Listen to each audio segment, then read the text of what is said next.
Hey there, nation, and welcome to the show where we help you to play miniatures wargaming on a budget. It is I, Commander Cheapskate, and we are back with an episode of Anarchy Road. This is a series that is dedicated to Necromunda Battle Reports, and Anarchy Road is a vehicle-based and narrative campaign that is set in the ashways of Necromunda. So for those of you guys who are tuning in for the very first time, if you're wondering what's going on with these different rule sets that we have, our Road Wars campaign is a homemade, unofficial rules pack that you can download from my blogger.com site. So if you're interested in playing your own version of these campaign settings, go ahead and download it from there, and you go ahead and proceed to play.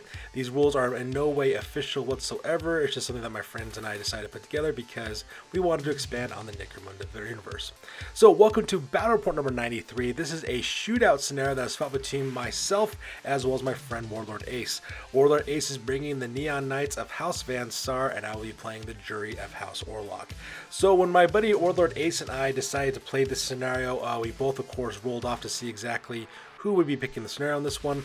The lowest ranking gang, which is happening to be my friend Warlord Ace, got to choose, and because my gang is so much more powerful than his, he decided to do a shootout scenario, which is actually really appropriate because in that one you get randomly chosen fighters, up to 4 of them. They basically, everything is pretty much even when they move towards each other, and then they shoot it out for the most part, and that's exactly what ends up happening. It's been a while since we've done a shootout scenario on this channel, so it's kind of nice of going back to our roots. It's actually one of my very favorite scenarios to actual play. It's very, very thematic. So if you're wondering why we're playing some Wild West Gunsmoke type music from Good and the Bad and the Ugly, that is why, because we're doing some Old West shooting. So that being said, ladies, we're going to play some background music real quick. As the music is playing, we will show you photos of the participants from both gangs that we're participating in this one, as well as the rosters. If you look at the rosters, you'll notice that some of the names are highlighted in yellow, and the reason why is because those are the members of the gangs that will be participating in this scenario. So that being said, let's get this video on a roll.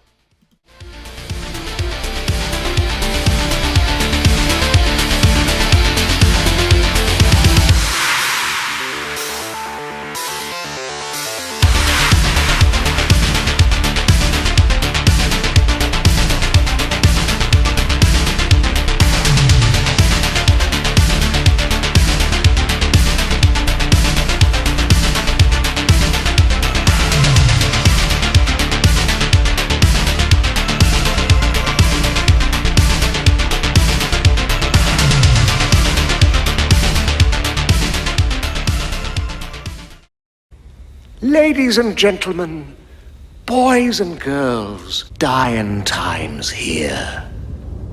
So the scenario for this one is shootout. For crews, both gangs get D3 plus 1 randomly chosen fighters. Now in this situation, both Warlord Ace and I actually got the maximum amount. We have 4 randomly determined fighters on both sides. Now pretty much what ends up happening is that fighters will line up in exactly a straight line right across from each other on the terrain piece, and every single turn they move forward 3 inches. And every single time they move forward as well, every single member of those teams must make cool tests. And the reason why every single time you make a fail a cool test, you actually mark that down. And the reason why is because as these gangs are moving towards each other, the first gang that fails 6 cool tests, they actually enter what's called the quick draw phase. They take initiative tests, they draw weapons, they open fire, and then from there it's like a normal game of Necromunda, which is actually kind of cool because like something out of like the old Wild West, you know, high noon quick draw fight that you see in movies all the time. So this is a really, really fun scenario, and I'm really looking forward to playing this one as well. Now when you actually go to the quick draw phase, what ends up happening is that fighters make initiative tests. Fighters earn +1 initiative if they're using sidearms for weapons. They receive nothing for normal weapons, and they suffer -2 their initiative penalty of using unwieldy weapons. The fighters shoot in descending order of initiative order, and then once the quick draw phase ends, normal Necromunda rules apply as always. Now for the victory conditions on this one, it's pretty simple. The last gang standing is the winners. For rewards, the winning gang earns D6 times 5 credits for each enemy fighter they take out of action. Now for experience, each participant surviving this scenario earns +1 experience, and of course any fighters that didn't fail any cool tests also earn a bonus experience point as well. Now as for reputation, you earn 1 point of reputation for each participant, and of course the gang that drew second earns +1 reputation equal to the difference between the number of cool tests they failed as well as 6. So now that we got the scenario rules over with, we actually skipped the battle plan on this one because there's no point in taking battle plan photos because it's kind of random. We just kind of move up forward as we need to, and we don't really need deployment because not the entire gang is focused. So that being said, we're going to play some background music. As the music is playing, we will show you photos of all the rounds as the fighters make their way towards each other. We'll also show you the number of cool tests that each fighter has failed by showing an orange die behind each fighter, so that way you can know exactly how many cool tests they failed. And the first game that breaks 6 cool tests, we go to the quick draw. So that being said, let's get this battle report on a roll.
Alright, so that takes directly to the quick draw phase. So let's go and talk about the fighters that are participating on this real quick. So starting from the top and working all the way down, we basically on the right hand side we have the house fan Saar.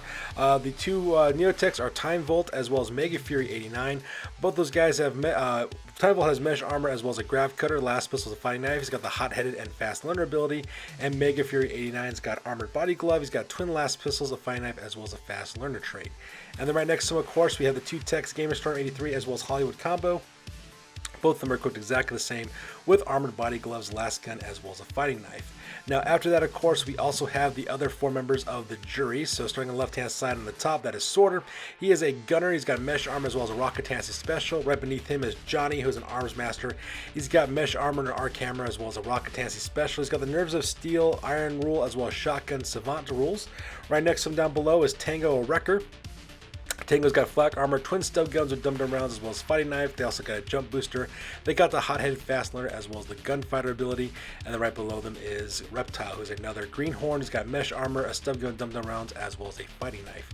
And as you can see, this is the initiative order that we actually have for all the fighters. So as you can see here on the left-hand side for the Van Saar, unfortunate for them though, they're not really good at making initiative tests. Most of these guys are initiative 5. Gamerstorm 83 as well as Hollywood Combo are going 5 for them. And then of course you have Time Volt and Mega Fury, the 89, they both have 3s on theirs. Now for me on the other hand though, I actually have a pretty good bonus for my initiative on this one because of my greenhorns and my wreckers. Johnny as well as Sorter will both be drawing on round 3 alongside with the two Neotechs. And then finally the guys going first will be Reptile as well as Tango with initiative 2. So now that we got the initiative ranking in order, we basically quick draw by shooting by initiative order, starting from the top and working way down, and then they will go directly to the aftermath. And as you can see, this is the aftermath that took place with the quick draw after gunshots went off. It was absolutely insane. Actually, what ended up happening is that I managed to put serious injuries on all 4 members of Warlord Ace's Neon Knights. And the reason why is because Tango actually took out 2 of those fighters. Reptile missed one. What's his name? Johnny took out 1. I'm sorry. Reptile took out 1. Tango took out 2, and Johnny took out 1 as well. Unfortunately for me though, one of my fighters, Darkside, he did manage to get hit, but he just gets pinned, sort of gets hit and pinned, but he doesn't get wounded at all. And I put serious injuries on all 4 of them, which is really bad for them because we're really close range to each other right now, and normal Necromunda rules apply. So now that we're done with the quick draw phase, we go directly to the top of turn number 1, and both Warlord Ace and I roll off for initiative to see which of us will be going first. So that takes us directly to the top of turn number 1, and unfortunately the Van Saar managed to get the initiative on this one, but all of their fighters are seriously injured, so they can't do anything except crawl away. And they do try to crawl away, but it doesn't matter though, because what ends up happening is I start declaring charges, and of course I start putting the hurt down on people left, right, and center. So as you can see here, I put coup de grace on 3 of these guys for Gamerstorm, for Gamerstorm 83, as well as Mega Fury 89, as well as Hollywood Combo. I managed to put, as well as Time Volt. For Gamerstorm 83, I put a humiliating injury with -1 leadership as well as -1 cool. Mega Fury 89 got a grievous injury, while Hollywood Combo, however, suffered a critical injury, which means that this character will need to make a medical escort mission after the game is over. So with that, we go back to Warlord Ace. Warlord Ace does take his very last of his fighters and actually tries to have him retreat real quick by pulling back about a couple of inches as best as he can. Unfortunately, though, is not enough. I then go back to Sorter. Sorter takes a step back to get back on his feet again. Another basic action, open fire with his Rocket Tansy special. And once again, he goes off directly into Mega Fury 89 and manages to put a grievous injury on that character as well. And just like that, the scenario is pretty much over. And there you have it, people. That takes us directly to the end of the game with the Orlocks managed to pull off a victory on this one. So once again, our gangs threw it down on the Lonesome Road. We actually marched towards each other and shot each other, just like you would in a Wild West quick draw scenario. And my gang came out on top on this one. So that being said, ladies and gentlemen, we're going directly to the post game because this battle report is now officially over. That's it, man. Game over, man. It's game over. Alright, so now it's time for the post-game. So starting out with House Van Saar's The Neon Knights. Unfortunately, my buddy Warlord Ace, he actually lost 4 fighters in this one. Time Volt suffered an out cold result, so he makes a full recovery no problem. However, Game Store 83 goes in recovery with a humiliating injury. Loses 1 point to his leadership and 1 point to his cool. Mega Fury 89, the Neotech, also goes out of action with a grievous injury, so because it does go into recovery. And unfortunately for my buddy Warlord Ace, he lost Hollywood Combo to the critical injury. He didn't have enough credits to save him, so because that Hollywood Combo does die due to lack of funds, they basically take Hollywood Combo's weapons and they put it directly into the stash as well. At the same time, though, when it comes to advancements, no members of this gang actually advance at this time. At the same time, from their Wasteland territory, they earn 1 point reputation as well as finding a mineral outcropping, generating 22 credits. And for their shanty, I decided to let my buddy Warlord Ace keep his shanty territory. I wanted to take my chances by rolling off the territory table to see what I could find instead. So because he managed to keep his shanty, he earns 30 credits from that as well, bringing his grand total of 52 credits from his territory. Now, on the trading post, he took those 52 credits and he spent 40 of them to avoid starvation, and he placed the remaining 12 credits directly into his stash. Now, for his reputation, he earns 1 point reputation from his territories as well as 1 from the scenario, bringing his grand total to 12 points reputation in total. His new record now is at 2 wins and 3 losses, and his new gang right now is at 2,488 points.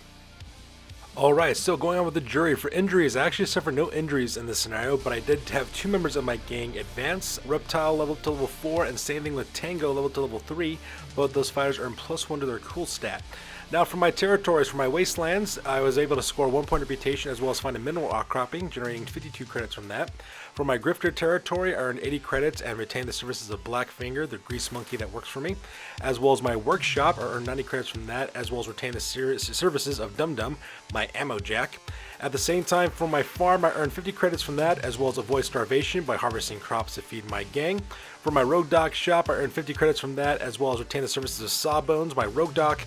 And then my brand new territory I rolled up for, I decided to let my buddy Warlord Ace keep his shanty. I decided to take my chances on the territories table, and I rolled a Settlement, so I got 50 credits from that. And when I rolled for my 2d6 to see if I recruited anybody, I recruited a new greenhorn with a knife and a respirator named VR. Now from the trading post, I earned 362 credits from my territories, as well as 179 credits from my stash, and 65 credits from the scenario. When combined together, they gave me 616 credits in total. With those 616 credits, I purchased a medium hull type vehicle called the Rumbler. It's a wheeled vehicle with enclosed crew, a kill switch, as well as spare tires, and a spare parts chest, tool locker, as well as a fighting platform. I then also purchased manstopper rounds for Tetsuo, as well as mesh armor, as well as manstopper rounds and twin auto pistols for my newly recruited Greenhorn VR. I then also purchased a fighting platform for the Shipbreaker as well. And then finally, with the rest of my credits, I recruited 2 new Orlock gunners. Both of them are named Scorpion and Zero. They're both equipped exactly the same. They both have mesh armor, as well as Rocket Tansy specials, as well as fighting knives. And then, of course, for my reputation, I earned 1 point of reputation from my territory, as well as 1 from the scenario, bringing my grand total to 19. My new record now is at 6 wins and 0 losses, and my new gang right now is at 4,590 points. So that's good for this week, guys. As always, please feel free to like, comment, and or subscribe. Your guys' input is invaluable to us as always. Also check us out on Facebook, Instagram, as well as blogger.com for all the latest, greatest hobby news related to this channel. That's good for this one, you guys. We'll catch you guys next one. Peace out and stay classy.